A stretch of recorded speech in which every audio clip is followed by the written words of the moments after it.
and how I would really like to frame this today is, you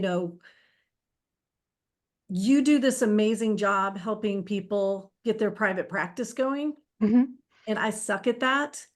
So what I can help supervisors do is mitigate their liability. So it's more of like how to supervise without losing your license and losing your mind. And it has to do with confidence and some systems I have in place as well. So love it. Yeah. Cause I think like I've got people on both sides of it of people who want to build a supervision practice. Like they just want more supervisees in their practice. And we would want them to mitigate their liability for sure. And then I have people who are just like, they just want a few. They want to dip their toe in and they want to feel really confident and serve from a place that their supervisors didn't serve from. Right. So yeah. Well, why don't we just hop into a conversation? It goes where it goes. Like you know everything. I'm gonna fix my lighting. Lighting envy. Does that help? That helped a little. I don't know. I think so. I think your lighting's fine. Thanks. Oh well, I'm not gonna mess with that. All right. All right. All right. We'll do a little pause and then I'll do the intro. Welcome back to the Abundant Practice Podcast. I'm here with Kate Walker from katewalkertraining.com. We're talking supervision. We're talking like two supervisors about how to mitigate liability, how to feel really confident, how to just feel like you are providing the kind of supervision that maybe you didn't get, the kind that like really supports and bolsters your supervisees. And Kate is an expert in this. Kate's been training people forever about like just how to be an incredible supervisor, which is something I had the benefit of one really amazing supervisor during my years of being supervised. The required years, I should say, of being supervised. I've had some since too, but I also had some supervisors that I was like, I want my practice to look nothing like theirs. So let's talk about supervision. Where do you want to start? Well, I think you make a really good point with I don't want to do it the way I was supervised. And teaching the course for as long as I have, we get a lot of testimonials about, okay, why are you doing this? And a lot of them are coming from a place of, well, I had this very terrible supervision and I don't want to do that to people. And so that's definitely one piece, this altruistic piece. But if you think about it, that's our counselor brain talking. So we want to give back, we want to help. Well, supervision isn't quite like that, right? You have to come from a place where you're higher up. It's a hierarchy. You're a gatekeeper. You have to have some confidence and be able to like call people out and give them a remediation plan or fire them. So what I help counselors do, I really help them become supervisors because it is such a different skill set. So if I'm talking to people who are in a part of the country and they don't require a training, I would at least like look for something to help you.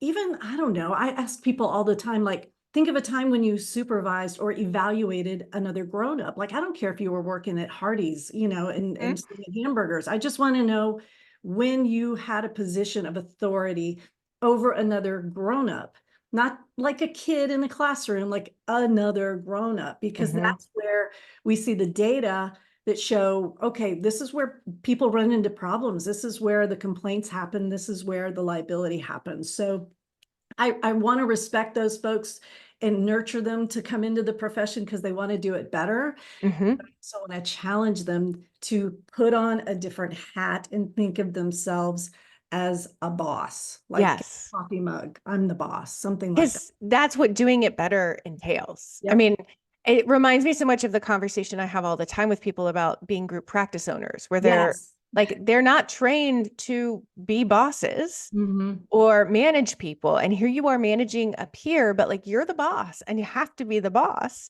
You can't, like, most of my bad supervision experiences was because like the supervisor was like my buddy, and getting called out by the really great supervisor I had is like, those are the things that made me a better clinician. Yeah. And it's hard, in Texas, we don't just have rural, we have frontier.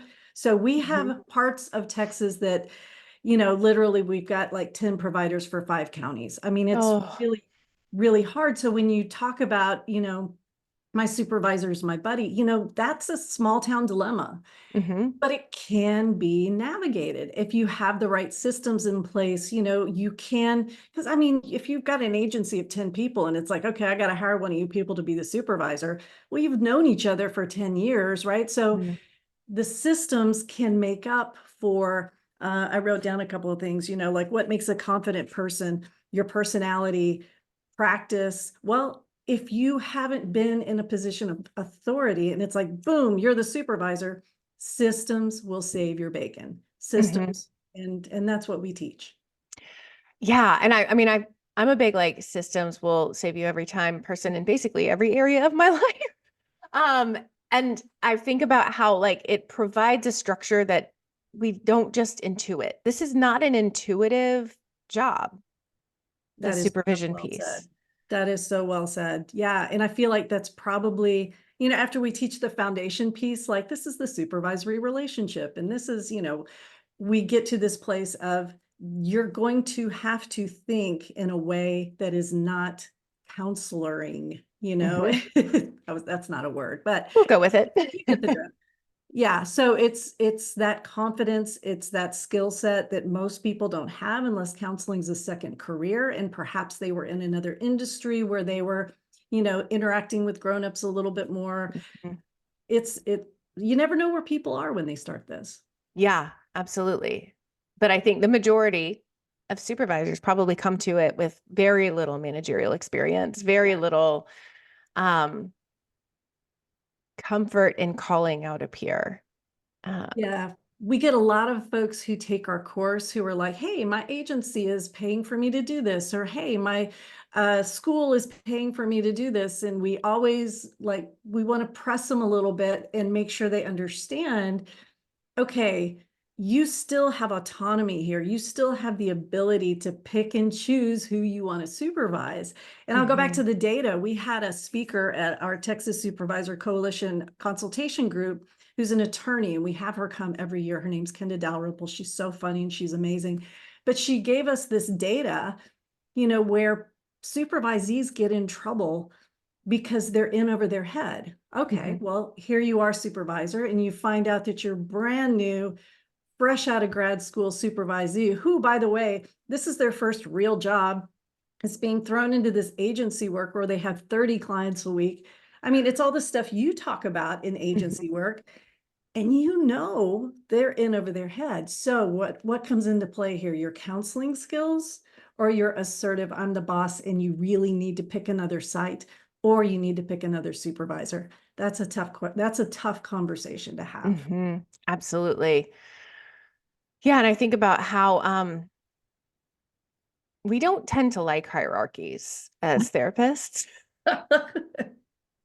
Like we want to pretend they don't exist. No. We talk about how like they do exist in the counseling relationship and how do we minimize that as much as humanly possible. And this calls for an acknowledgement and acceptance of a hierarchy. Yeah, absolutely. We teach something called the OER triad, right? OER triad. And it's one of those things that's like, well, duh. So this stands for orientation, evaluation, and remediation. And so we teach this because even the most brand new supervisor who's still just, they feel like a counselor most of the time, and they really think everybody they're supervising is just, superstar material, and that's good. But if you have this OER triad, what you will be doing is you will be giving them an orientation to how you do things, right? So even Mhm. if you're in an agency, you can have an orientation to your supervision practice. And the orientation is going to include how often you're going to give them a paper and pencil. Sorry, I'm old school, online, whatever, evaluation. This is a formal evaluation. And you can normalize that. You make those evaluations just kind of part of the monthly thing. Like, oh, it's 3 months. It's time for your next evaluation. So that if remediation is necessary, they're not slapped across the head because they're like, wait a second, I thought you were my buddy. I didn't think we did this kind of thing, right? You've Mhm. normalized it through your orientation evaluation. And then if remediation is necessary, hopefully, if you've done it right, it won't rupture the relationship. Yeah. That's where problems happen. Yeah, absolutely. Yeah, I think about like having written materials for every supervision. Like that was something really beneficial I had with a supervisor that had me reflecting in new and different ways. And it's funny, like even my business coach, I do this now. Like every week there is like a written situation, and how as a newer therapist, or even a therapist who's seasoned, like it does help you think about your clinical experience over the course of a week in a different way than if you're just bopping on to the next week. Absolutely. And supervisors have to be intentional because of the liability, right? Mhm. I tell new supervisors, okay, every supervisor you take on is increasing your caseload by 30. So you have Uh-huh. all of this. And what's the scariest thing? Well, if your supervisee hides information, when they start omitting information, right? So with this idea that you're able to give these formal evaluations, or you're able to sit down and have these conversations, you got to remember, we cannot handhold. Let me phrase this the right way. Here's a problem we're seeing. So we've got a supervisee who is from a culture that is a minority culture. Mhm. Now, the supervisor, when they get a question about this minority culture, the supervisor is saying, well, just ask Jane over here. She's from that culture. Well, Mhm. I don't know. Ask Jane. And God forbid Jane contacts the supervisor with a dilemma related to her culture. And the supervisor says, well, I don't know. Mhm. So we're seeing this. And so the luxury, I hate to call it a luxury, but the luxury of coming to supervision as a supervisor unprepared, we really just don't have that luxury anymore. If Mhm. we ever did, I don't think we ever did. Right. But you see how this thing can't just be, oh yeah, I'm going to go counsel these 5 people. I'm going to go do an hour of supervision. Then I'm going to get back to my real job. No, supervision has to be an intentional change of identity, Mm. and you can intervene appropriately. Yeah. So I'm thinking about private practice therapists who want like a supervision arm of their business. Mhm. How do you usually recommend, do you like Mondays or supervision only? Like that task switching, that identity switching that happens between supervisor and therapist, like that's got to be hard and probably gets fudged a bit if there's not some sort of structure. I'll even take you back a little bit further. So I love to hike. I love being outdoors. So there are 2 types of supervision, right? You're going to supervise for time, or you're going to supervise for distance. So yeah, let's say you even wanted a teeny tiny little supervision practice and you just wanted to see folks on Monday. But you've got folks that are taking 5 years to finish because they're seeing the same 2 clients every week. And you're Mhm. really not sure if they're clients anymore because they seem a whole lot like friends. And you're thinking, wow, I don't know what to talk about anymore because it's year 3 with this person. Right. So I call that supervising for distance. You've made this some sort of, implicit contract with yourself, or maybe explicit with your supervisee. And you're like, I will be your supervisor until you finish. Mhm. I don't teach that. I teach to supervise by time. Like if I'm going to go out on a trail, I'm going to say, okay, am I going to hike for 20 miles or am I going to hike for an hour? Mhm. Especially as you're starting out as a supervisor, to say, okay, kiddo, I'm going to see how I'm showing my age here. Like I know these folks are in their 30s and 40s. Okay, kiddo, I will supervise you for 18 months. Then we will reevaluate. I cannot emphasize enough how helpful that is for a new supervisor who just wants to try it out. Mhm. Really, because then you don't have to worry well, you still got to worry about liability, but at least you have something in writing that says, okay, if you haven't completed your experience hours in 18 months, I'll help you move on to the next supervisor, but we're done. Mhm. Right? So not an ultimatum, right? Because you taught it in your orientation. Mhm. And if you do have a superstar who has a life event, you can always be flexible and go back and rethink that. Mhm. But getting into the supervisor business for quantity and saying, okay, I'm going to have 20 supervisees and this is going to be this huge stream of income for me, rethink that, because it's like that game of whack-a-mole, like in the arcade, you could have someone who's brand new, you could have someone who's brand new, it's their first job, you could have, oh no, they're brand new to you, but they've been counseling for a year. And so all of these different developmental issues. And if you're supervising for distance, remember that's like, I'll supervise you till you're done. That's just going to overwhelm anybody. And then task switching, I can't imagine what that would be like to then go back and say, oh gosh, now I got to help these clients. I mean, right? That's a huge shift, especially if you're kind of ticked off at your supervisees. Let's talk some about that, because that happens, right? Yeah.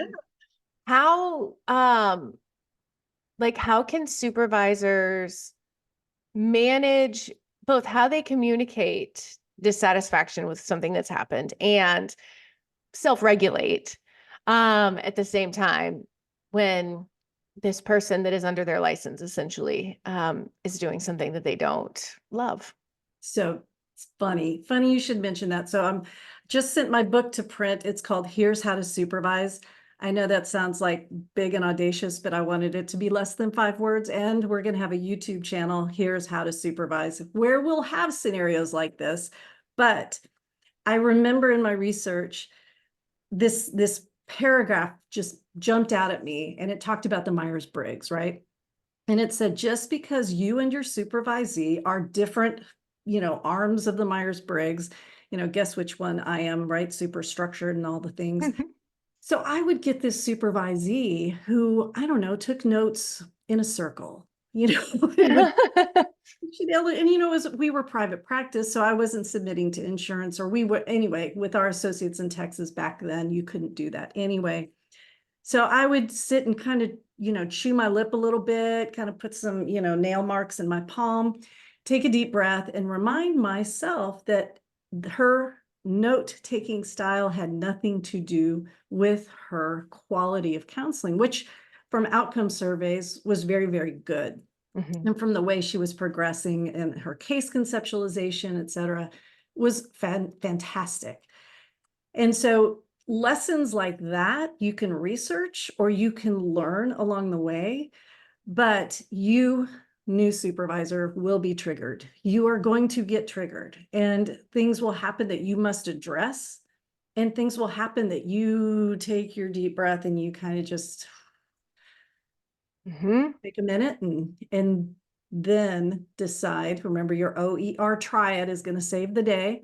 Put it on the list of things you will evaluate at their next formal evaluation. So yeah, we got to be kind to ourselves, even as supervisors. Yeah. And kind to the client, right? Because then you can also decide, does their circular note-taking merit evaluation in the end, like once you've got a little space from it. And if it does, then you can talk about it. Absolutely. Yeah. Especially if they're beginners or in the middle stage or ready to be your colleague. You want to take them aside and say, hey, that whole circular note-taking thing will not fly, et cetera. I think about, I remember being called out appropriately by a supervisor about something once, and I went full teenager. I think I might have even rolled my eyes at her. Yeah. So I just remember, and when I was in supervision training a million years ago, them talking about there's kind of like a developmental stages sometimes that you go through with these long-term supervision relationships. And we were definitely in the teenage years because we were going for distance because I was at an agency. And I think about how she managed that so appropriately that I was immediately mortified the way I had behaved. She just looked at me, and I recognized that the way I responded was not okay. And then when we had supervision, which happened to be scheduled sometime relatively soon, she's like, I wanted to talk about that. And I was like, I'm really sorry. I don't know what happened. And she was like, I know what happened. Let's talk about it. And that's why even if you're listening to this or watching this in a state that doesn't require training, it is so important that you understand the developmental model of counselor development, supervisee development.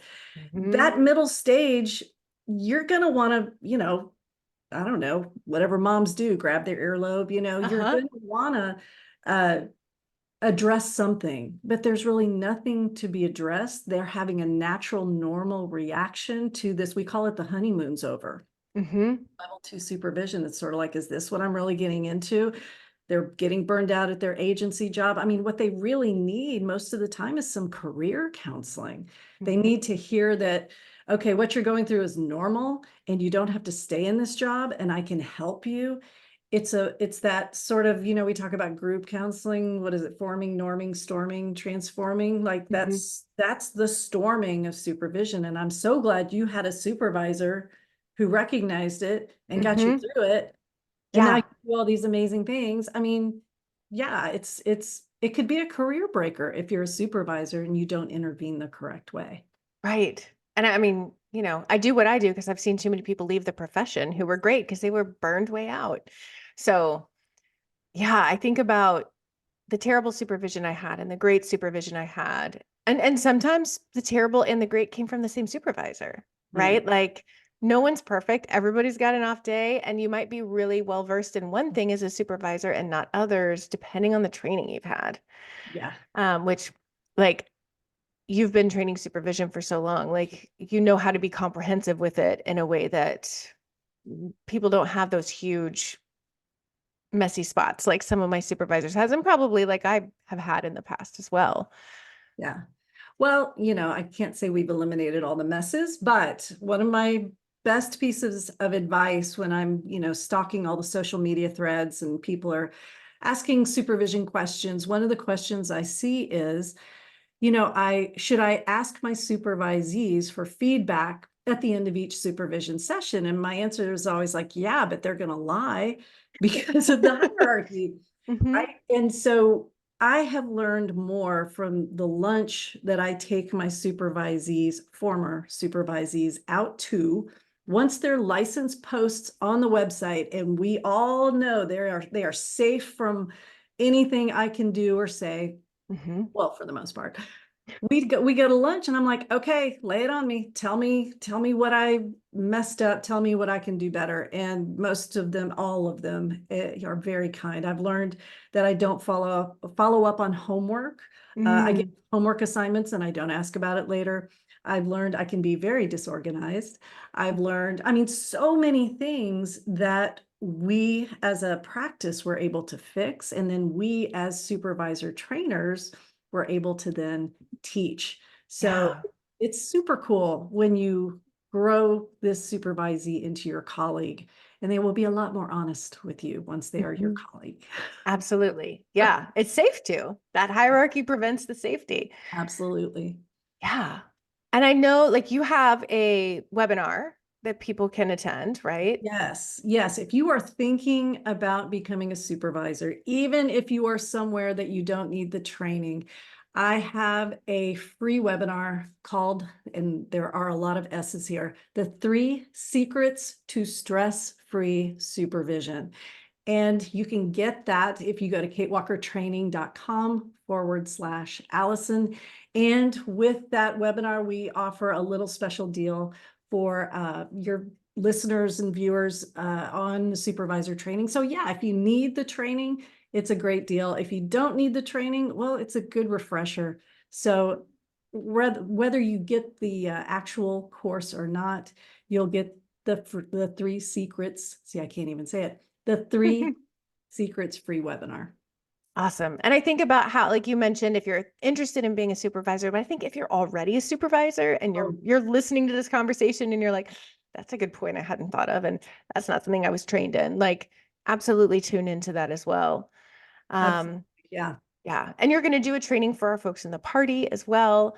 Oh, So yes. I'm excited about that. Yes. We have a lot of supervisors in there, and I'm really psyched about Ah, them being able to good, tune good, in. good. So, This is my passion. I love it. We're on a mission here to put more providers into rural and underserved Texas. And, you know, what better way than to make more supervisors, because we just, I mean, our client base grows exponentially as a supervisor. We can get more people out into those areas. Yeah. So many good things happening in Texas on this front. Our associates can own their own practice.